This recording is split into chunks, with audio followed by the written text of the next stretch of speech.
Hello students, आप सभी का स्वागत है आपके अपने यूट्यूब चैनल हार्ट कंसेप्ट पर। देखो, एमपी सब इंजीनियर्स की जो वैकेंसी है, यदि मैं सिविल की बात करूं तो टोटल 2100 से ज़्यादा वैकेंसी है। आप देख रहे हो 2100 बहुत होती है, मतलब आपके लिए ये बहुत बड़ा सुनहरा मौका है। आपको इस मौका को नहीं छोड़ना है।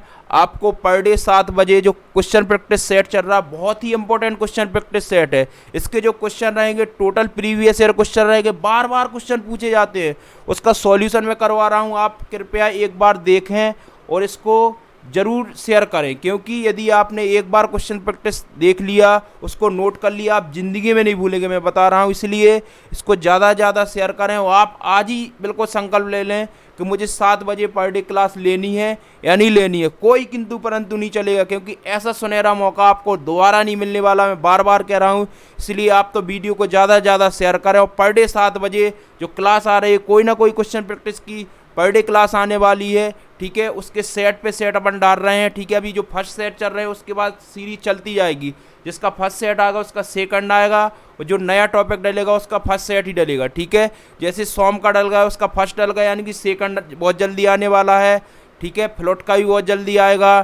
थ्योरी ऑफ स्ट्रक्चर का जो पढ़ा था बहुत जल्दी सेकंड उसका आएगा। ऐसे ही मतलब फर्स्ट सेकंड थर्ड जितने भी सेट बनेंगे मैं पूरे करवा लूँगा। मतलब इसका मतलब है कि अपन टॉपिक वाइज बहुत अच्छे चल रहे हैं, यानी कि टॉपिक वाइज जो प्रैक्टिस हो रही है बहुत ही इंपॉर्टेंट है। यदि इस टॉपिक से कोई क्वेश्चन आ गया तो आप बिल्कुल नहीं छोड़ेंगे, मैं गारंटी ले रहा हूँ। केवल आपको पूरी क्लास देखना है और जितना मैं बताऊँ उतना करते जाना है, ठीक है। बिल्कुल, इसलिए वीडियो को ज़्यादा से ज़्यादा शेयर करें। वो आज स्टार्ट करते हैं स्टील स्ट्रक्चर का क्वेश्चन प्रैक्टिस। इस सेट फर्स्ट टेस्ट में 15 क्वेश्चन रहेंगे। टोटल क्वेश्चन प्लास्टिक एनालिसिस के हैं, टोटल प्रीवियस ईयर क्वेश्चन है, वेरी वेरी इंपॉर्टेंट क्वेश्चन है। इसलिए वीडियो को बिल्कुल एंड तक देखना और इसको ज़्यादा से ज़्यादा शेयर करना। स्टार्ट करते हैं। क्वेश्चन फर्स्ट है, the shape factor for a rectangular section is. देखो, शेप फैक्टर के जो क्वेश्चन है बहुत ही इंपॉर्टेंट है, बहुत ज़्यादा आते हैं, और रेक्टेंगुलर का तो बहुत ज़्यादा इंपॉर्टेंट है। देखो रेक्टेंगुलर का कितना क्वेश्चन आया है आप देख रहे हो। देखो, क्वेश्चन सॉल्व करने के लिए सबसे पहले क्या करेंगे, सबसे पहले आपको मालूम होना चाहिए कि शेप फैक्टर क्या होता है। देखो, जो शेप फैक्टर होता है बिल्कुल ध्यान से समझेंगे, ठीक है। जो शेप फैक्टर है इसको पहले एस से डिनोट करते हैं, एस, ठीक है। इसका जो फॉर्मूला होता है वो क्या होता है, Z P divide by Z E, ठीक है। तो इसकी डेफिनेशन देखें तो it is the ratio of plastic section modulus to elastic section modulus, यानी कि वेयर जो जेड पी है वो क्या है, plastic section modulus, plastic section modulus, ठीक है। और जो जेड ई है वो क्या है, elastic section modulus, elastic section modulus, ठीक है। ये चीज़ तो समझ में आ गई। अब देखो, अब यदि इसका आपको शेप फैक्टर चाहिए तो आपको जेड पी और जेड ई की वैल्यू फाइंड आउट कर लो, दोनों को डिवाइड कर दो, आप शेप फैक्टर फाइंड आउट कर लेंगे। अब देखो उसके लिए क्या करेंगे, देखो एक रेक्टेंगुलर सेक्शन है, ठीक है। इसका विड्थ बी है और डेप्थ क्या है, डी है। देखो इसको dy2 कर दिया, dy2 कर दिया। अब देखो यहाँ पे सबसे पहले आप जेड ई की बात करेंगे, इलास्टिक सेक्शन मॉडुलस की।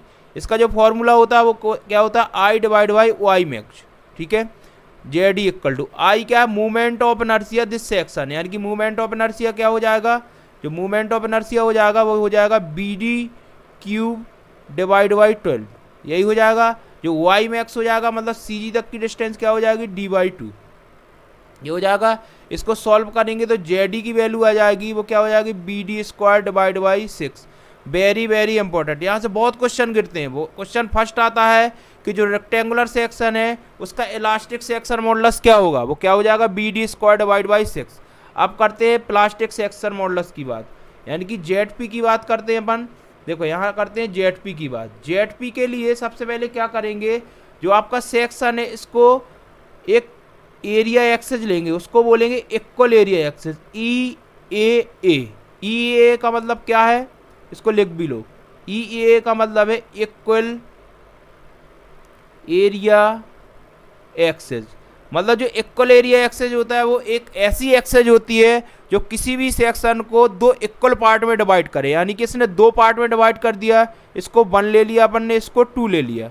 समझ में आ गया, 1 सेक्शन और 2 दोनों पार्ट इक्वल हैं। अब देखो, अब यदि मुझे जेड पी चाहिए तो जेड पी का जो फॉर्मूला होता है वो होता है summation of A Y bar. देख रहे हो क्या होता है, summation of A Y bar. Summation of A Y bar का मतलब क्या, मतलब यदि इसको देखूं तो जेड को लिख सकता हूं मैं क्या, a1y1 प्लस a2y2, यही तो लिख सकता हूं। देखो यानी कि दो सेक्शन ही बन रहे थे, जब दो सेक्शन बन रहे हैं अब इसको सॉल्व कर दो, यानी कि जो जेड अब देखो y1 y2 और समझ लो y1 y2 का मतलब है यदि आपने इसको इक्वल एरिया एक्सेस लिया तो इक्वल एरिया एक्सेस से CG तक की डिस्टेंस, यानी कि यहाँ तक की डिस्टेंस क्या हो जाएगी y1, और इक्वल एरिया एक्सेस से देखो इधर यहाँ कहीं देखते हैं, इक्वल एरिया एक्सेस से यहाँ तक की डिस्टेंस जो हो जाएगी CG तक की उसको बोल देंगे y2। यानी कि जो y1 की वैल्यू आने वाली है, देखो जो y1 की वैल्यू आने वाली है वो क्या आएगी, देखो ये कितना है d/2, यानी कि ये वाली वैल्यू क्या हो जाएगी d/2 क्या हो जाएगी d/4, क्योंकि क्या देखो मैंने क्या बताया y1 है तो क्या हो जाएगी इसकी CG निकालेंगे तो इसका क्या d/2, इसका हाफ करेंगे तो d/4, इसका भी यदि देखेंगे तो इसका भी क्या आने वाला है d/4 इसका। ये चीज़ समझ में आ गई, बिल्कुल ध्यान से समझ लिए। अब देखो अब जेड फाइंड आउट करते हैं। जेड इक्वल टू देखो a1 क्या हो जाएगा, a1 इस वाले सेक्शन का एरिया निकालना है, क्या हो जाएगा b इंटू d/2, यही हो जाएगा। अब y1 की बात करूँ तो y1 क्या है d/4, इसको लिख दिया d/4। सेकंड देखते हैं a2 भी वही हो जाएगा क्या b इंटू d/2, ठीक है, और ब्रैकेट में ये भी हो जाएगा d/4। यहाँ तक समझ में आ गया। यानी कि जो जेड की वैल्यू यदि फाइंड आउट करें तो देखो बराबर है, यानी कि 2 लिख सकते हैं इंटू क्या हो जाएगा bd², देखो bd² डिवाइड बाई 8, इसको सॉल्व कर रहा है, यानी कि जो जेड की वैल्यू आ गई वो क्या हो जाएगा bd² डिवाइड बाई क्या, देखो 2 4 जा 8 यानी 4। यानी कि एक चीज़ तो अपन को समझ में आ गई कि जो plastic section modulus of rectangular section है वो क्या हो जाएगा bd² डिवाइड बाई 4। मतलब वेरी वेरी इंपॉर्टेंट, दो आपने चीज़ फाइंड आउट कर ली, एक इलास्टिक सेक्शन मॉडुलस, एक प्लास्टिक सेक्शन मॉडुलस, ठीक है। अब देखो इसमें वैल्यू पुट करते हैं। देखो शेप फैक्टर फाइंड आउट करना है, यानी कि जेड क्या आया प्लास्टिक सेक्शन मॉडुलस आ गया अपना bd² डिवाइड बाई 4, यानी कि bd² डिवाइड बाई 4 लिख लिया, ठीक है, डिवाइड में, और ये क्या आ गया bd² डिवाइड बाई 6 आ गया, यही आ गया। इसको सॉल्व करेंगे तो क्या हो जाएगा 6/4, इससे ये कैंसिल हो जाएगा, देखो bd² से bd² कैंसिल, 6/4 हो जाएगा। इसको जब सॉल्व करेंगे आ जाएगा 1.5, मतलब जो शेप फैक्टर है वो क्या होता है 1.5। रेक्टेंगुलर का जो शेप फैक्टर आएगा वो 1.5 आ जाएगा, is the correct answer. Very very important question है। यदि आपको देखो ये वाला क्वेश्चन बिल्कुल समझ में आ गया है तो सेशन को ज़्यादा से ज़्यादा शेयर करें और ज़्यादा से ज़्यादा लोगों को जोड़ लो, क्योंकि ये वाला मौका नहीं छूटने वाला। मैं इतने प्रैक्टिस सेट करवाऊंगा कि आप यकीन, मतलब जो न्यूमेरिकल से आप डरते हो ना उसमें इतनी पकड़ बनाने वाला हूँ, इतनी पकड़ बनवा दूंगा कि आप बिल्कुल नहीं भूलोगे, ठीक है, एक एक पॉइंट समझेंगे, ठीक है। तो आपने शेप फैक्टर देख लिया 1.5, वेरी वेरी इंपॉर्टेंट है, इसको बिल्कुल याद कर लेना, एक एक चीज़ समझ में आ गई ना, ठीक है। अब देखते हैं नेक्स्ट, ये है नेक्स्ट क्वेश्चन। उसने बोला है which of the following represents the increasing order of the shape factor, मतलब उसने बोला कि जो शेप फैक्टर है उसका इंक्रीजिंग ऑर्डर बता दो। मतलब अब सबसे पहले अब इसमें एक चीज़ और, आपको जो डिफरेंट सेक्शन है ना उसके आपको शेप फैक्टर याद कर लेने हैं, क्योंकि क्वेश्चन मैंने बताया बहुत आता है। देखो उसके लिए क्या करेंगे अपन, एक एक चीज़ पढ़ते हैं। देखो सबसे पहले अपन पढ़ते हैं आई सेक्शन की बात करते हैं। जो आई सेक्शन का जो शेप फैक्टर होता है वो होता है 1.122 to 1.14, ठीक है, बिल्कुल ध्यान से समझ लेना। फिर आता है rectangular section. Rectangular section, rectangular section का भी अभी अपन ने डिफाइन किया है, क्या होता है 1.5, ठीक है। फिर उसके बाद आता है सर्कुलर सेक्शन। सर्कुलर सेक्शन का जो होता है वो क्या होता है 1.69, शेप फैक्टर है, ये बिल्कुल याद करना, ठीक है। फिर उसके बाद आता है क्या T section. T section, T section का क्या होता है 1.80 to 1.95, ठीक है। फिर उसके बाद क्या आता है ट्राइंगुलर सेक्शन, क्या होता है ट्राइंगुलर सेक्शन, ठीक है। ट्राइंगुलर सेक्शन का जो शेप फैक्टर होता है वो क्या होता है 2.34। ये चीज़ समझ में आ गई। यानी कि अपन ने आई सेक्शन का पढ़ लिया, रेक्टेंगुलर सेक्शन का पढ़ लिया, टी सेक्शन का पढ़ लिया, ट्राइंगुलर सेक्शन का पढ़ लिया, मतलब इतने चीज़ अपन ने पढ़ ली। एक और पढ़ लो, डायमंड का भी आ जाता है कभी कभी, डायमंड, ठीक है। जो डायमंड का होता है वो क्या होता है 2 होता है। इतनी चीज़ समझ में आ गई। बिल्कुल समझ लिया, ठीक है। अब बात करते हैं, उसने बोला है कि इंक्रीजिंग ऑर्डर की बात करते हैं। तो देखो ऑप्शन में क्या क्या है, रेक्टेंगुलर है, आई सेक्शन है, सॉलिड सर्कुलर है और डायमंड है। मतलब यदि आप देखें कौन कौन सा है, देखो रेक्टेंगुलर दे दिया उसने, आई सेक्शन दे दिया, फिर उसके बाद सर्कुलर सेक्शन दे दिया और डायमंड दे दिया, इतनी चीज़ दे दिया। अब इसको इंक्रीजिंग ऑर्डर में करना है, यानी कि सबसे छोटा सबसे बड़ा ऐसे करना है, ठीक है। तो सबसे पहले देखें 1.122 टू 1.14, मतलब आई सेक्शन का सबसे छोटा है। फिर उससे बड़ा देखें तो इसके बाद क्या आता है 1.5 आएगा। फिर उसके बाद देखें क्या आ जाएगा 1.5, मतलब रेक्टेंगुलर सेक्शन है, ठीक है। यहाँ रेक्टेंगुलर सेक्शन लिखो, रेक्टेंगुलर सेक्शन हो गया। फिर उसके बाद देखो, उसके बाद आता है क्या, देखो रेक्टेंगुलर सेक्शन आ गया, फिर आया सर्कुलर। सर्कुलर की बात 1.69 है, ठीक है, लाइन से है बिल्कुल। तो यहाँ लिख सकते हैं अपन क्या, सर्कुलर सेक्शन, ठीक है। सर्कुलर सेक्शन लिख लिया अपने, सर्कुलर ऐसे लिख सकते हैं क्या, सर्कुलर सेक्शन, सर्कुलर हो गया। फिर उसके बाद क्या आता है, उसके बाद आया डायमंड, मतलब डी लिख दिया। अब इसकी यदि वैल्यू लिखें तो सबसे पहले क्या हो जाएगा, देखो 1.12 मान लो इसको, ठीक है, इसको 1.5 मान लो, इसको सर्कुलर क्या है 1.69 है और डायमंड का क्या है 2 है। देखो लाइन से हो गए। और उसने इंक्रीजिंग ऑर्डर में कहा था, देखो इंक्रीजिंग ऑर्डर सबसे छोटा, फिर उससे बड़ा, उससे बड़ा, उससे बड़ा। अब ऑप्शन देख लो IRCD, मतलब सबसे पहले आई सेक्शन, फिर उसके बाद रेक्टेंगुलर, देखो I section, rectangular, solid circular section, diamond, B is the correct answer. Question number 3 है, the section modulus and the plastic modulus of a section are Z and S respectively, then its shape factor है। Shape factor पूछा है, देखो सबसे पहले shape factor की बात करते हैं। अभी अभी अपन ने पढ़ा क्या, जो शेप फैक्टर होता है, शेप फैक्टर वो क्या था, plastic section modulus to elastic section modulus, ठीक है, प्लास्टिक सेक्शन मॉडुलस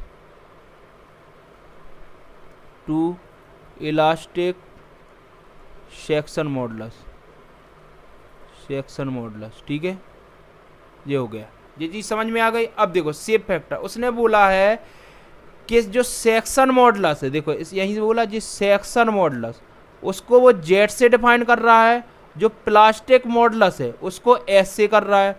तो भाई अपन ने प्लास्टिक को कर दिया एस से और इलास्टिक को कर दिया क्या, जेड से। अब लो शेप फैक्टर का जो फॉर्मूला आ गया वो क्या होगा, एस डिवाइड बाई जेड। अब बताओ ऑप्शन में कोई है क्या, D is the correct answer. Question कुछ भी बोलता रहे, आपको तो अपने अकॉर्डिंग सॉल्व करना है, ठीक है। अपने अकॉर्डिंग सॉल्व किया आपने, आप आंसर ले आए, यानी कि D is the correct answer. कोई डाउट तो होनी नहीं चाहिए, ठीक है। नेक्स्ट क्वेश्चन देखते हैं। क्वेश्चन नंबर 4 है, in the plastic analysis the ratio of plastic movement MP to the yield movement MY is called. ये वाला भी क्वेश्चन बहुत आता है। उसने क्या बोला है, in the plastic analysis the ratio of plastic movement MP to the yield movement MY is called, ठीक है। देखो शेप फैक्टर का एक और फॉर्मूला होता है, क्या होता है, देखो शेप फैक्टर जो होता है, शेप फैक्टर उसको अपन क्या लिख सकते हैं, plastic movement to yield movement, ठीक है। तो सेकंड फॉर्मूला शेप फैक्टर का ये आ गया कि MP डिवाइड बाई MY, मतलब आपने फॉर्मूले कौन कौन से पढ़ लिए शेप फैक्टर का, एक तो अपन ने ZP अपॉन ZD पढ़ा है और दूसरा क्या हो गया MP डिवाइड बाई MY, दो फॉर्मूले हो गए। अब देखो क्वेश्चन ने यही पूछा था कि in the plastic analysis the ratio of the plastic movement MP to the yield movement MY is called, ठीक है। तो क्या हो जाएगा, second is the correct answer, shape factor हो गया, ठीक है। समझ में आ गया, कोई डाउट नहीं है ना। नेक्स्ट क्वेश्चन, क्वेश्चन नंबर 5 है, the plastic section modulus for a rectangular section of width B and depth D। देखो प्लास्टिक सेक्शन मॉडुलस अभी अभी अपन ने पढ़ा था, रेक्टेंगुलर सेक्शन का प्लास्टिक सेक्शन मॉडुलस मतलब ZP की बात कर रहा है। ZP का फॉर्मूला अपन ने यही पढ़ा था, BD स्क्वायर डिवाइड बाई 4। इसके फॉर्म में लिख लें, इसने क्या बोल दिया, B को स्मॉल b दे दिया, यानी क्या हो जाएगा B, और इसमें डेप्थ को स्मॉल d दे दिया, BD स्क्वायर डिवाइड बाई 4, मतलब ZP इक्वल टू क्या हो जाएगा, BD square divide by 4। Very very important question, मतलब क्या हो जाएगा, BD square divide by 4, C is the correct answer. अब बताओ, कोई डाउट तो होना ही नहीं चाहिए। देखो चेक कर लो, यहाँ पे अभी अभी पीछे अपन ने पढ़ा है, देखो इधर मैं बता रहा हूँ, देखो ये है, इसको देखो अपन ने यही पढ़ा है ना, ZP equal to BD square divide by 4 होता है। देखो ZP यही क्वेश्चन ने पूछा था, ठीक है। तो इस टाइप के क्वेश्चन आएंगे तो कर लोगे, बिल्कुल इजी क्वेश्चन होते हैं। मैंने बताया कंसेप्ट बिल्कुल क्लियर करो, रटने का कोई काम नहीं है, ना रटेंगे। देखो मैं कभी नहीं रटता हूँ, ना किसी को रटवाता हूँ, ठीक है। तो आप तो इसलिए चैनल को बिल्कुल जोड़ लीजिए। और भी जितने स्टूडेंट हैं ना जिनको लगता है कि न्यूमेरिकल क्वेश्चन बहुत टफ होते हैं, उनको बिल्कुल जोड़ लो, ठीक है। क्योंकि देखो न्यूमेरिकल क्वेश्चन टफ नहीं होते, बस कंसेप्ट क्लियर होनी चाहिए। देखो कंसेप्ट क्लियर करोगे तो ऐसे ही क्वेश्चन सॉल्व करते जाओगे, ठीक है। नेक्स्ट क्वेश्चन है, if the shape factor of a section is 1.5। देखो लिखते जा रहा है, शेप फैक्टर उसने दे दिया, एस की वैल्यू दे दिया 1.5 और फैक्टर ऑफ सेफ्टी उसने दे दिया क्या, 2 दे दिया। तो लोड फैक्टर पूछ लिया। देखो जो लोड फैक्टर होता है उसका जो फॉर्मूला होता है वो क्या होता है, shape factor into factor of safety, ठीक है। ये हो गया, यानी कि लोड फैक्टर की बात कर रहा है, यही उसने क्वेश्चन ने पूछा है कि लोड फैक्टर आप बता दीजिए। तो शेप फैक्टर क्या है 1.5 है और फैक्टर ऑफ सेफ्टी क्या है 2 है। तो इसको मल्टीप्लाई कर दो, यानी कि आंसर 3 आ गया। 3 इज द करेक्ट आंसर, यानी कि load factor A is the correct answer हो जाएगा। समझ में आया। नेक्स्ट क्वेश्चन देखते हैं। नेक्स्ट क्वेश्चन है वेरी वेरी इंपॉर्टेंट क्वेश्चन। जी है, देखो जो एग्जामिनर होता है वो आपके अकॉर्डिंग क्वेश्चन नहीं पूछता, अपने अकॉर्डिंग ही क्वेश्चन पूछेगा, क्वेश्चन का फॉर्म चेंज कर देगा, आप कंफ्यूज हो जाएंगे। लेकिन अपन को कंफ्यूज नहीं होना है। देखो क्वेश्चन ने पूछा है, which one of the following is valid statement in case of plastic analysis, ठीक है। ए पॉइंट दिया उसने, shape factor is the ratio of plastic section modulus to elastic section modulus. सही तो है, लेकिन थोड़ा आगे देखो, देखो एग्जामिनर क्वेश्चन अलग अलग देता है, ठीक है। बी में दे दिया है, shape factor is the ratio of elastic modulus to the plastic section modulus. मतलब ये तो गलत हो गया, ये चीज़ तो गलत है। Shape factor is the ratio of the plastic section modulus to elastic section modulus and it value always less than 1, मतलब ये भी गलत होगा। डी की बात करते हैं, shape factor is the ratio of the plastic section modulus to elastic section modulus and it value is always greater than 1। यानी कि देखो 1 और 2 में यदि देखा, देखो यदि ऑप्शन में केवल ऐसा आता कि shape factor is the ratio of the plastic section modulus to elastic section modulus, फिर तो ये ऑप्शन सही कर देते। लेकिन उसने एक लाइन और बढ़ा दी कि it value is always greater than 1 is the correct answer, मतलब D is the correct answer. यानी कि एक चीज जो शेप फैक्टर होता है वो ZP डिवाइड बाई ZD तो होता है, ये तो सही बोला है। लेकिन आपने देखा होगा शेप फैक्टर की वैल्यू हमेशा 1 से बड़ी ही आ रही है। आपने देखो वहाँ आई सेक्शन अलग अलग सेक्शन के शेप फैक्टर देखे, यानी कि उसकी वैल्यू हमेशा 1 से बड़ी होती है। यानी कि उसने यही बोला है it value is always greater than 1। Very very important question है, तो D is the correct answer. Next question देखते हैं। अब देखो, अब प्लास्टिक एनालिसिस के जे वाले जो क्वेश्चन है ना, दिख रहे हो बीम बनी है, कितनी बार क्वेश्चन आया, देखो कितने बार क्वेश्चन, लाइन लगी है बिल्कुल। और क्वेश्चन देखते ही स्टूडेंट कंफ्यूज हो जाता है, अरे सर ये कैसे करेंगे, इतना बड़ा क्वेश्चन कैसे कर लेंगे। अब हम बताएंगे देखो क्वेश्चन कैसे सॉल्व करेंगे, एक एक चीज़ बिल्कुल समझाएंगे। आप तो बिल्कुल ध्यान से समझते जाना कि इस टाइप के क्वेश्चन कैसे सॉल्व करेंगे, ठीक है। देखो यदि आपको कोलैप्स लोड फाइंड आउट करना है, इसके 2 मेथड होते हैं, एक होता है काइनेमेटिक, एक होता है स्टैटिक, ठीक है। आप प्ले लिस्ट में जाना, प्ले लिस्ट में स्टील स्ट्रक्चर का फोल्डर खोलना, उसमें प्लास्टिक एनालिसिस के सारे चैप्टर कंप्लीट है, ठीक है। उसमें एक एक चीज़ जितने भी बीम बनती हैं, ठीक है, शेप फैक्टर सब कुछ उसमें कवर कर लिया गया। यानी कि उसको यदि आपने देख लिया तो प्लास्टिक एनालिसिस का एक भी क्वेश्चन आप नहीं छोड़ोगे, क्योंकि मैं गारंटी लेता हूं कि यदि आपने वो वाले अपन ने चैप्टर पढ़ लिए ना, एक एक चीज़, मतलब प्लास्टिक एनालिसिस से आपको डर लगता है ना, डर बिल्कुल भाग जाएगा। ये बिल्कुल गारंटी ले रहा हूँ, मतलब मैं जितना बोलता हूँ वो बिल्कुल ध्यान से समझा करो और मैं एक एक चीज़ बताता हूँ। क्योंकि देखो एक बार विश्वास तो करो आप, देखो आप क्या किया करो, क्लास को पूरा देखा करो और जो मैं इसमें बताता हूँ ना किस वाले चैप्टर में देखना, उसको ध्यान से पढ़ के उसको देखा करो। और यदि आपको समझ में आ रहा फिर बताना, ठीक है। पूरे वीडियो को देखा करो, समझ में आए तो जरूर लाइक कर, नहीं तो डिसलाइक कर दिया करो कि सर ये समझ में नहीं आया। और कमेंट में बताया करो कि ये पॉइंट कैसे आया, मैं बिल्कुल बताऊंगा। लेकिन आप उसको देखो तो एक बार मेहनत तो देखो कि सर कितनी मेहनत कर रहे हैं, ठीक है। एक एक चीज समझा रहा हूँ। देखो अब स्टार्ट करते हैं।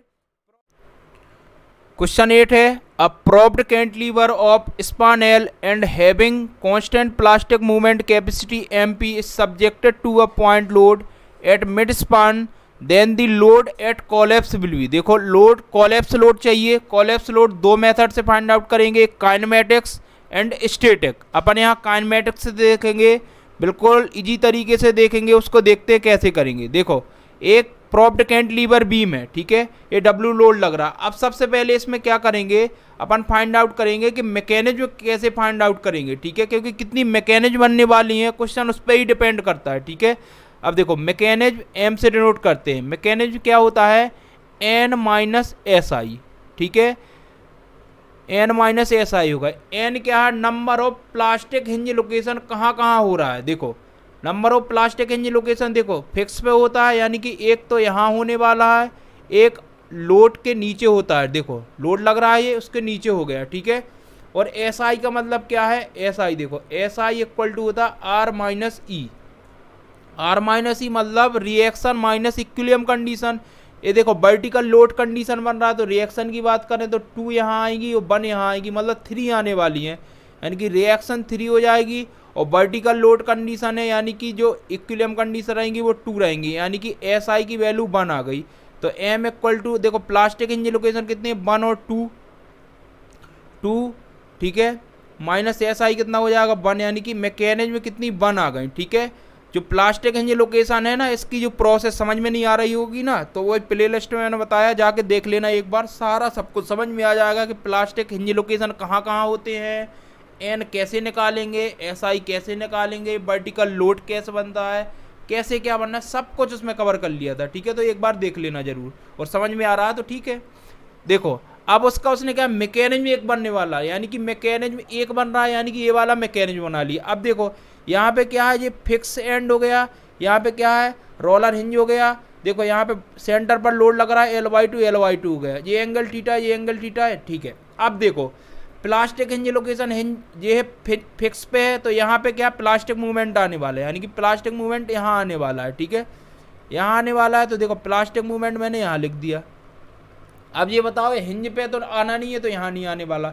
देखो वर्टिकल लोड है, वर्टिकल लोड यहाँ आने वाला, मतलब इसका इफेक्ट यहाँ भी प्लास्टिक मूवमेंट का इफेक्ट लगने वाला, मतलब एम पी यहाँ हो जाएगा और एक यहाँ लगने वाला, यानी कि एम पी यहाँ हो जाएगा, इतना ही लगने वाला। बिल्कुल ध्यान से समझ लिया, एम पी हो गया, बिल्कुल चीज़ें समझ में आ गई। अब देखो डिफ्लेक्शन की बात करते हैं, तो देखो एक चीज़ यहाँ और समझ लो, इस वाले पोर्शन को मैंने यहाँ रख दिया, देखो ये डब्ल्यू लोड यहाँ लग रहा है, ठीक है, इस पोर्शन को मैंने यहाँ रख दिया। अब यहाँ यदि मैं टेन थीटा की बात करूँ, टेन थीटा, तो टेन थीटा क्या होता है परपेंडिकुलर डिवाइड बाई बेस, यानी कि डेल डिवाइड बाई L/2 हो जाएगा। तो डेल इक्वल टू यहाँ से L/2 इंटू टेन थीटा लिख सकता हूँ। एंगल बहुत छोटा है, इसलिए इसको क्या कर सकते हैं अपन कि जो डेल की वैल्यू आ जाएगी वो क्या हो जाएगी L/2 इंटू थीटा। एक चीज़ समझ में आ गई, ये चीज़ समझ में आ गई, मतलब डेल की जो वैल्यू आई है वो क्या हो जाएगी L/2 इंटू थीटा आ गई, यहाँ से निकाल ले। अब देखो अब स्टार्ट करते हैं कैसे क्वेश्चन सॉल्व करेंगे। देखो अब काइनेमेटिक मेथड से करते हैं, देखो यहाँ लिखते हैं, बढ़िया एक एक चीज़ समझेंगे आराम से, बिल्कुल बिल्कुल ध्यान से समझना। देखो काइनेमेटिक्स मेथड से अपन सॉल्व कर रहे हैं, काइनेमेटिक्स मेथड, ठीक है। काइनेमेटिक मेथड में आपको कुछ नहीं करना, सबसे पहले फाइंड आउट करना है external work done, external work done, external work done find out करेंगे, यानी कि WE। एक्सटर्नल वर्क डन कैसे करेंगे, इधर देखो फिर से देखते हैं। देखो यहाँ पे W लोड लग रहा है, यानी कि जो एक्सटर्नल वर्क डन होगा, देखो इधर साइड में देखते हैं, एक्सटर्नल वर्क डन होगा वो क्या हो जाएगा लोड इनटू डिफ्लेक्शन, यानी कि देखो लोड क्या लग रहा है W और इनटू डेल कर देना, कुछ नहीं करना, बस एक्सटर्नल वर्क डन हो गया, समझ में आ गया। यानी कि जो एक्सटर्नल वर्क डन आ गया वो W इंटू डेल, और डेल की वैल्यू अभी L/2 थीटा फाइंड आउट कर चुके हैं, तो क्या हो जाएगा W इंटू L/2 थीटा। एक चीज़ आपको समझ में आ गया कि जो एक्सटर्नल वर्क डन आया वो W इंटू L/2 थीटा हो गया, ठीक है, W इंटू L/2 थीटा। तो यहाँ पर ने लिख लिया W इंटू L/2 थीटा, एक चीज़ हो गई, इक्वेशन फर्स्ट बन गई, ठीक है। अब करते हैं इंटरनल वर्क डन की बात, internal work done, internal work done की बात करते हैं तो इसको बोलते हैं WI, WI बोलते हैं। अब WI को कैसे फाइंड आउट करेंगे उसको देखते हैं, एक एक चीज़ बिल्कुल समझेंगे। देखो WI की बात करते हैं तो यहाँ कहीं देखते हैं, देखो यहाँ कलर चेंज करते हैं ब्लैक, ठीक है, अलग अलग कलर करते हैं तो अपन देखते हैं, यहाँ कर लेते हैं, ठीक है, साइड में, ठीक है। अब अपन ने क्या इंटरनल वर्क डन की बात कर रहे हैं। देखो इंटरनल वर्क डन कैसे निकालेंगे, अब देखो इंटरनल वर्क डन में कुछ नहीं करना, जो प्लास्टिक मूवमेंट है इनटू जो एंगल बन रहा है उसका मल्टीप्लाई करते जाओ, आपका क्या हो जाएगा, इंटरनल वर्क डन आ जाएगा। देखो कहाँ कहाँ प्लास्टिक मूवमेंट आ रहा है, 1 2 3 आ रहा है, ठीक है। तो अपन क्या लिख सकते हैं, एम पी इंटू थीटा लिख सकते हैं, plus M P into theta लिख सकते हैं, plus M P into theta लिख सकते हैं। मतलब जो इंटरनल वर्क डन आ गया वो क्या हो जाएगा, 3 एम पी थीटा। एक चीज़ समझ में आ गई। तो यहाँ लिख सकते हैं अपन जो आपका इंटरनल वर्क डन आ गया वो 3 एम पी थीटा आ गया, यानी कि ये सेकंड इक्वेशन हो गई। इक्विलिब्रियम कंडीशन, ठीक है, इक्विलिब्रियम कंडीशन में दोनों को इक्वेट कर देंगे, यानी कि W E equal to W I. इसको सॉल्व करते हैं। देखो डब्ल्यू ई क्या है, W into L Y two into theta equal to 3 M P theta, ठीक है। देखो थीटा से थीटा कैंसिल आउट, यहाँ से अपन को कोलैप्स लोड लगाना है। तो कोलैप्स लोड के लिए क्या हो जाएगा, डब्ल्यू के यहाँ अपन डब्ल्यू यू लिख सकते हैं। और देखो ये क्या हो जाए, 3 2 जा 6 M P divide by L. मतलब जो आपका कोलैप्स लोड आ गया इस क्वेश्चन का वो हो गया 6 एम पी डिवाइड बाई क्या हो जाएगा, एल हो जाएगा 6 एम पी। देखो अच्छे से इसको डिब्बा में बंद कर लेते हैं, ठीक है। ये हो गया 6 M P divide by L. अब बताओ कोई ऑप्शन है क्या, B is the correct answer. अब बताओ इस टाइप का क्वेश्चन है, प्रोसेस बिल्कुल ध्यान से समझना। जो कोलैप्स लोड के क्वेश्चन होते हैं ना, बहुत ही इंपॉर्टेंट क्वेश्चन है। देखो गेट में भी आते हैं, गेट में बहुत आते हैं, लेक्चरार वाले में आते हैं, ठीक है। तुम्हारा एसएससी जेई हो गया, एई हो गया, जितने भी पेपर है सब में ये आने वाले क्वेश्चन है ना। तो इसको बिल्कुल ध्यान से समझ लेना, और पूरा पढ़ना तो प्ले लिस्ट में जाके समझ लेना, ठीक है। तो ये अपना ये क्वेश्चन हो गया, बिल्कुल समझ में आ गया। नेक्स्ट क्वेश्चन देखते हैं। क्वेश्चन नंबर 9 है, for a fix beam with length L having plastic movement capacity of MP the ultimate central concentrated will be, यानी कि इसमें भी W you he find out करना है, ठीक है। इसको कैसे करेंगे देखते हैं। देखो उसने एक फिक्स बीम दे दिया, ठीक है, कंसनट्रेटेड लोड दे दिया LY2 हो जाएगा। अब देखो इसको फिर इस वैसे ही सॉल्व करते हैं। क्या करेंगे इसमें, M सबसे पहले क्या, M फाइंड आउट करेंगे। M क्या होता है, मैकेनिज N माइनस एस आई। जल्दी जल्दी करेंगे। देखो अब थोड़ा सा स्पीड पकड़ लेते हैं। देखो यहाँ क्या, कलर चेंज थोड़ा करो, कलर चेंज कर लिया। देखो अब प्लास्टिक हिंज कहाँ कहाँ लोकेट होगा, फिक्स से ये है 3 हो गया, यानी कि एन की वैल्यू तो 3 हो गई। एस आई क्या हो जाएगा, आर माइनस ई। आर देखो जल्दी से, रिएक्शन देखो, वर्टिकल लोड कंडीशन बन रहा है, यानी कि 2 यहाँ होगी, 2 यहाँ होगी, यानी कि 4 आने वाली है। एस आई क्या हो जाएगा, 4 माइनस इक्विलिब्रियम कंडीशन कितनी है, 2, यानी कि 2 हो जाएगा, ठीक है। एस आई की वैल्यू ये आ गई। अब एम की वैल्यू निकालते हैं तो क्या हो जाएगा, 3 माइनस 2, यानी कि मैकेनिज 1 आ गया, इसीलिए इसको 1 के फॉर्म में लिख लिया। अब देखो यहाँ था तो ये बताओ एम पी यहाँ आने वाला है, ठीक है, यहाँ था तो यहाँ आने वाला है एम पी, ठीक है। ये चीज़ समझ में आ गई, ठीक है। अब देखो यहाँ आने वाला है, यानी कि देखो इधर भी आने वाला है एम पी, ठीक है, वो इधर भी आने वाला है एम पी। समझ में आ गया, ठीक है। एक बार अच्छे से डायग्राम बना लो, ठीक है। देखो एम पी, ठीक है। देखो एक बार यहाँ हो गया एम पी, बिल्कुल ध्यान से समझना, और एक बार यहाँ हो गया एम पी, ठीक है। देखो यहाँ इफेक्ट यहाँ आ गया। अब देखो ये चीज़ समझ में आ गई यहाँ तक तो बिल्कुल। अब देखो डायरेक्ट करते हैं। डायरेक्ट कैसे करेंगे इसको, अपन को क्या क्या फाइंड आउट करना है इसमें, एक्सटर्नल और इंटरनल। देखो एक्सटर्नल यहाँ देखते हैं, डब्ल्यू ई इक्वल टू, अब देखो डब्ल्यू ई अब फाइंड आउट करेंगे तो क्या कर सकते हैं, डब्ल्यू इंटू डेल। बिल्कुल ध्यान से समझना, W E equal to W into del क्या कर सकते हैं। देखो डेल की वैल्यू क्या बताया था, LY2 into theta, LY2 into theta कर लिया। समझ में आ रहा है कि नहीं आ रहा, ठीक है। ये चीज़ समझ में, एक्सटर्नल हो गया। अब इंटरनल की बात करते हैं। इंटरनल में जहाँ जहाँ एम पी लग रहा है, 1 2 3 4 एम पी लग रहा है, यानी कि M P into theta plus M P into theta plus M P into theta plus M P into theta, यही आ जाएगा। मतलब जो इंटरनल आ गया वो कितना आ जाएगा, 4 एम पी थीटा। एक चीज़ समझ में आ गई, ठीक है। अब देखो 4 एम पी थीटा। अब आते हैं अपने पेज पर। देखो यानी कि यहाँ पे काइनेमेटिक मेथड से कर रहे हैं तो अपन ने एक चीज़ तो समझ ली, इंटरनल आ गया 4 एम पी थीटा, और एक्सटर्नल क्या आ गया, एक्सटर्नल जो अपन ने फाइंड आउट किया था वो क्या किया था, एक्सटर्नल देखो यहाँ देखते हैं एक्सटर्नल क्या किया था। एक्सटर्नल ये किया था WLY2 थीटा, ठीक है। तो यहाँ लिख दो WL/2 इंटू थीटा, यही था। अब देखो इक्विलिब्रियम कंडीशन कर देंगे, WI इक्वल टू WE, इसको सॉल्व करो। 4 MP थीटा इक्वल टू क्या हो जाएगा, WL थीटा डिवाइड बाई 2, इसको सॉल्व करो। थीटा से थीटा कैंसिल हो जाएगा, कोलैप्स लोड WU हो जाएगा, 2 4 या 8 MP डिवाइड बाई एल, यानी कि जो आपका WU आ गया वो क्या आ गया, 8 MP डिवाइड बाई एल आ गया, ठीक है। 8 MP डिवाइड बाई L आ गया। अब देखो कोई ऑप्शन है क्या? D is the correct answer. अब बताओ इस टाइप का क्वेश्चन कर लोगे? कुछ नहीं किया। देखो उसमें क्या था, प्रॉप्ड कैंटिलीवर बीम थी तो एक साइड MP नहीं आया था, इसलिए क्या आ गया था 3 आया था, इसमें 4 MP हो गया। ठीक है, समझ में आया? इस टाइप के क्वेश्चन आते हैं। नेक्स्ट क्वेश्चन देखते हैं।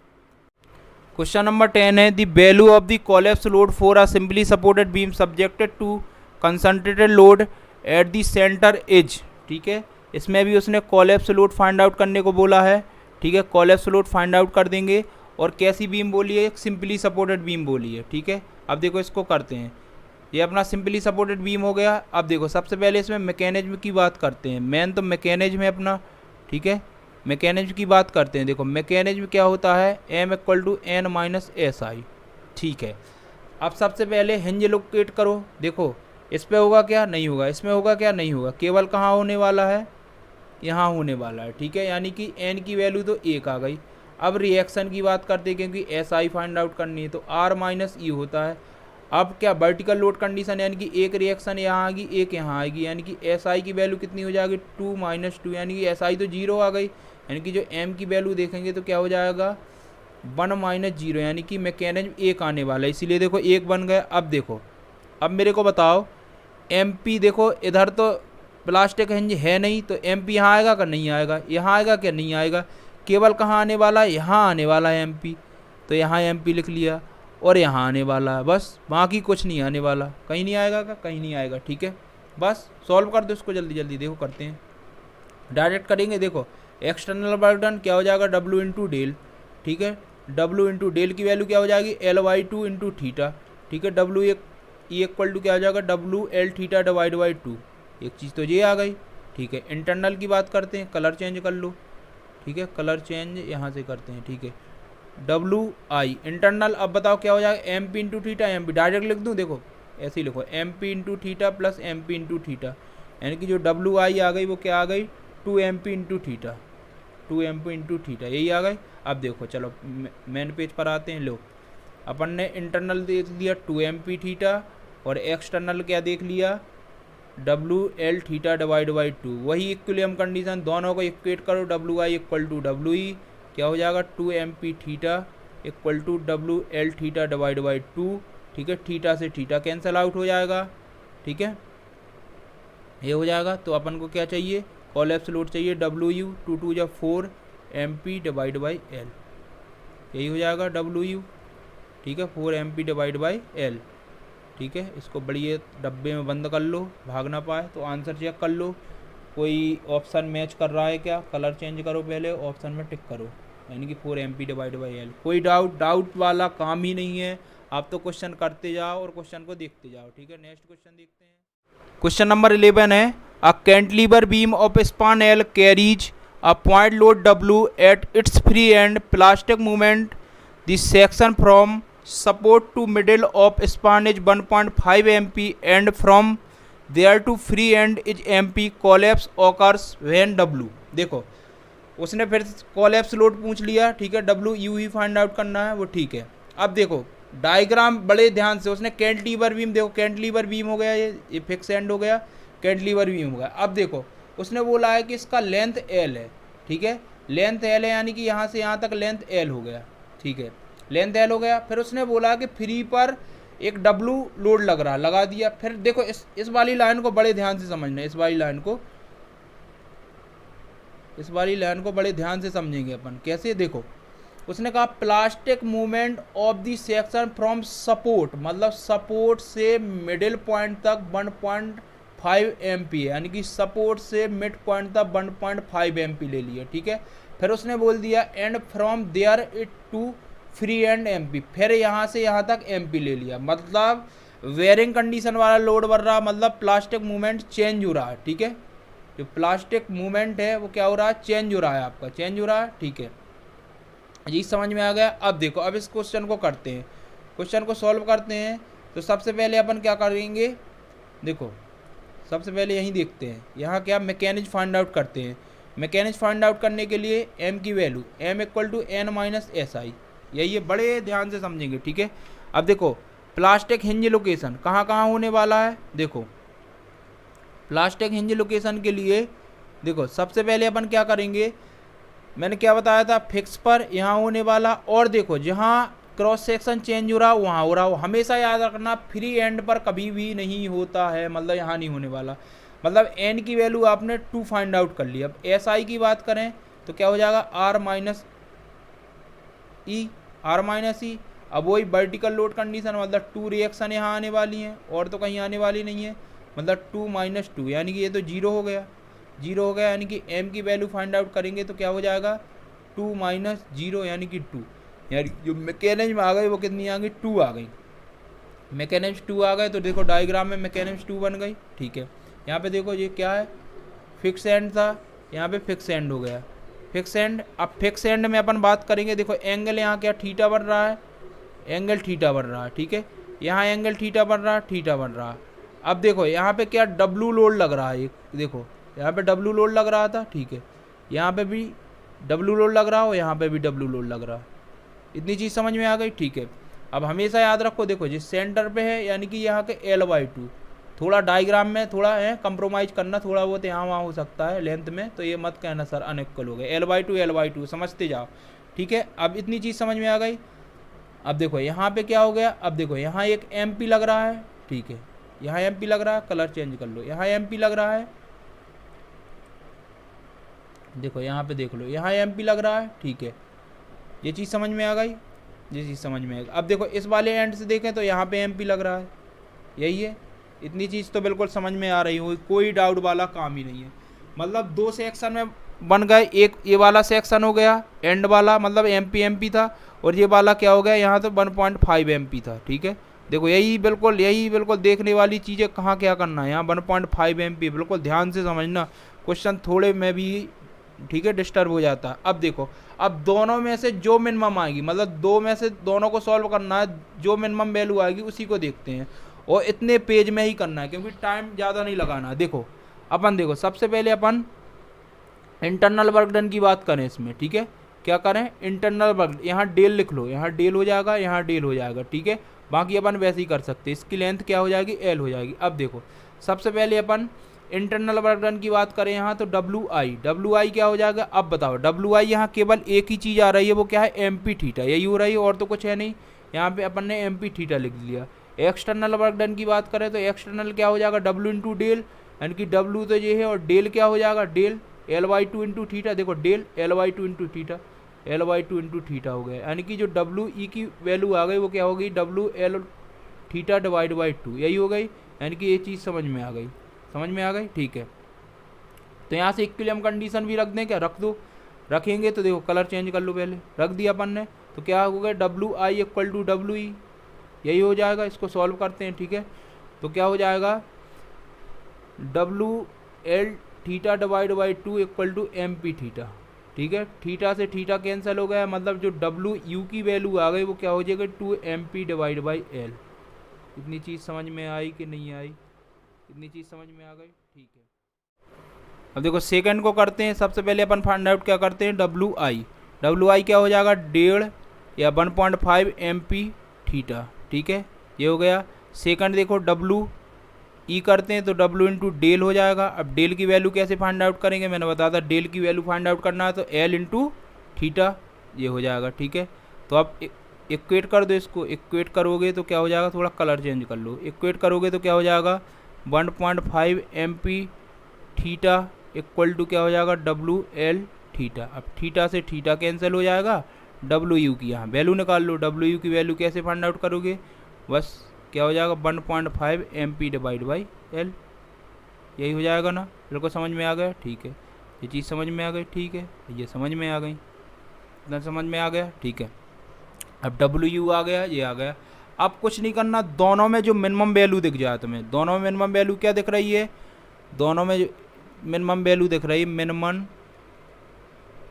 2, दोनों में जो मिनिमम दिख रही है वो आपको दिख रही है क्या, WU इक्वल टू हो जाएगा 1.5 MP डिवाइड बाई L। ठीक है, this is a correct answer, मतलब जो कोलैप्स लोड आएगा वो क्या हो जाएगा, 1.5 MP डिवाइड बाई L। आते हैं मेन पेज पर। ठीक है, तो यहाँ पे जो WU आएगा वो क्या, 1.5 MP डिवाइड बाई L, मतलब इसमें आंसर देखें तो A is the correct answer. समझ में आया। थोड़ा टाइम लगेगा, एक आध बार प्रैक्टिस कर लेना तो क्वेश्चन हो जाएंगे, ठीक है। नेक्स्ट क्वेश्चन देखते हैं, क्वेश्चन नंबर 12 है, ठीक है।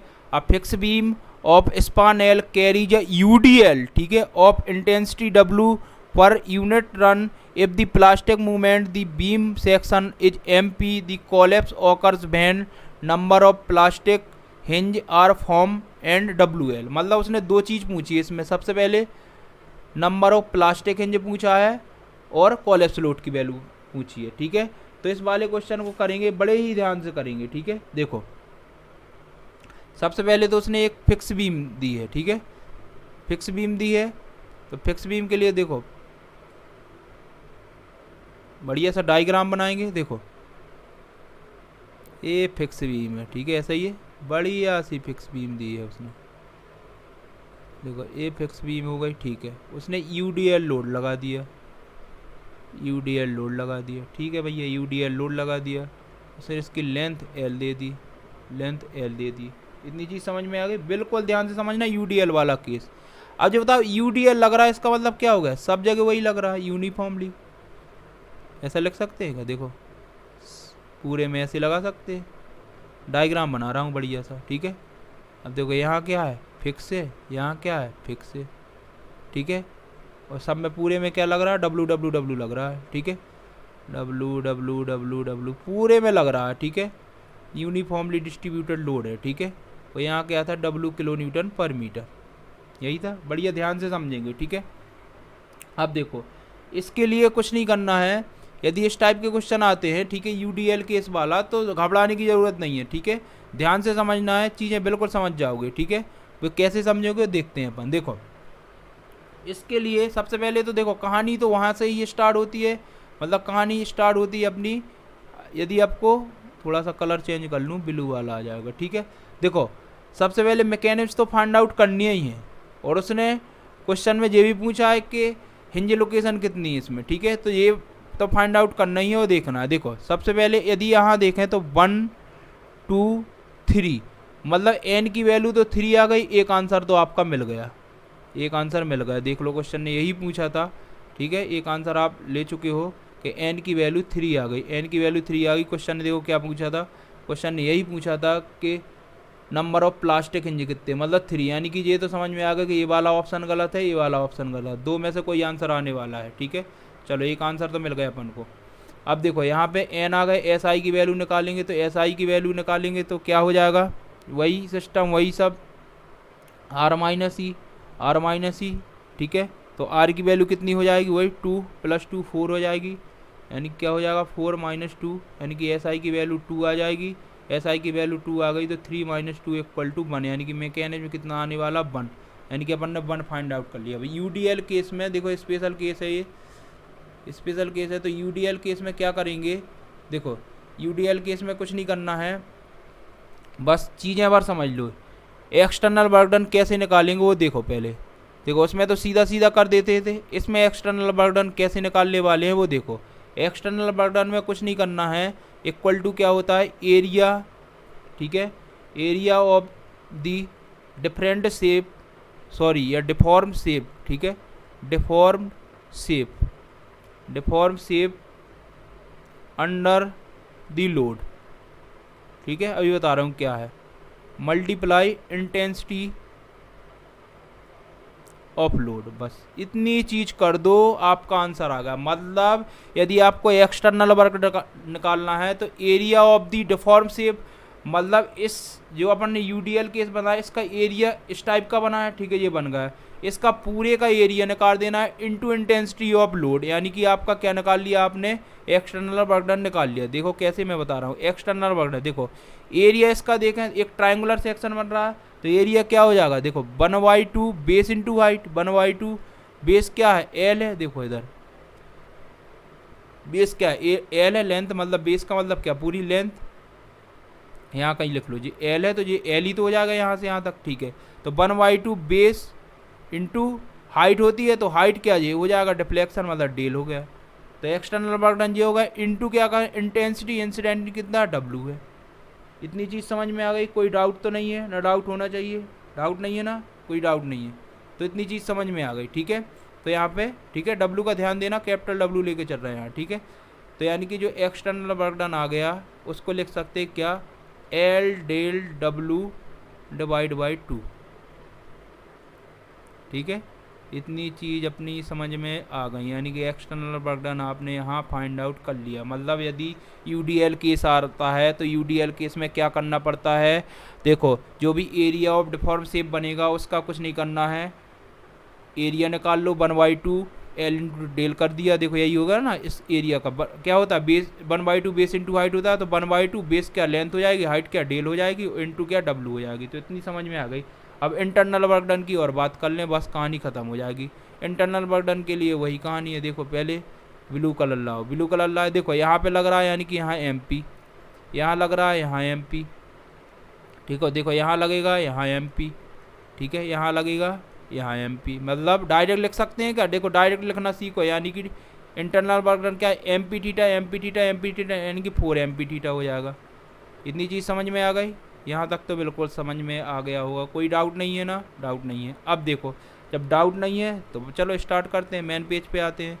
वही हो गया, मेन पेज पे क्या है, इंटरनल वर्क डन हो गया 4 MP थीटा, और एक्सटर्नल वर्क डन क्या हो गया, एक्सटर्नल वर्क डन जो अपना आया था वो आपने फाइंड आउट किया था, क्या फाइंड आउट, देखो देख लो एक बार क्या किया था, find out L del W divide by 2, L del W divide by 2। तो डेल के फॉर्म को भी चेंज कर लो, डेल के फॉर्म क्या हो जाएगा, एल डिवाइड बाई डब्लू, और डेल की वैल्यू क्या लिख सकते बताओ, L/2 इंटू थीटा, ऐसा लिख सकते।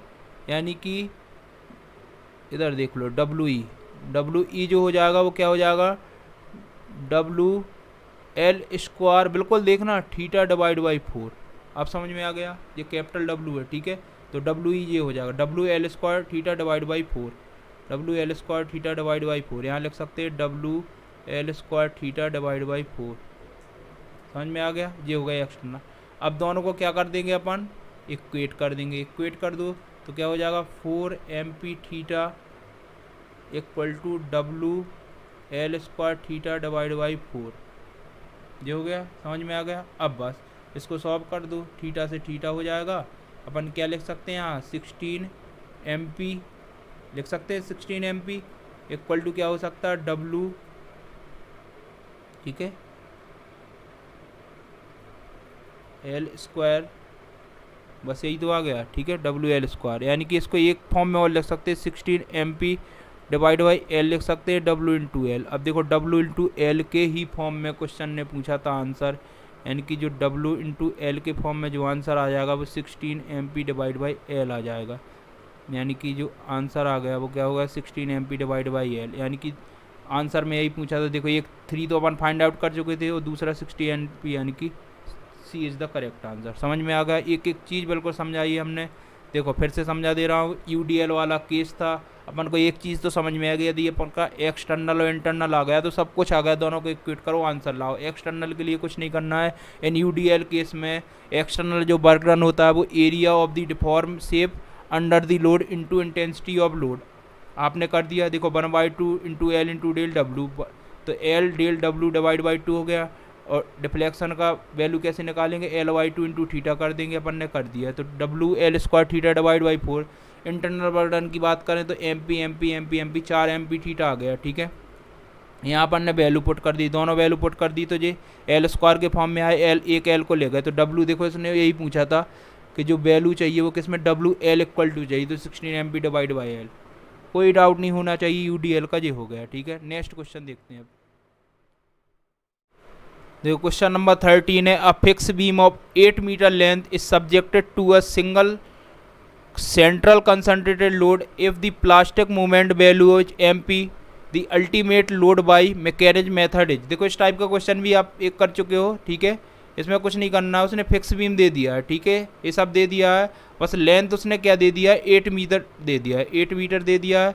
तो बस वैल्यू बार इसमें रखना है, ये क्या हो जाएगा, ये 4 मीटर बन जाएगा, और ये क्या बन जाएगा, ये भी 4 मीटर बन जाएगा, यही है।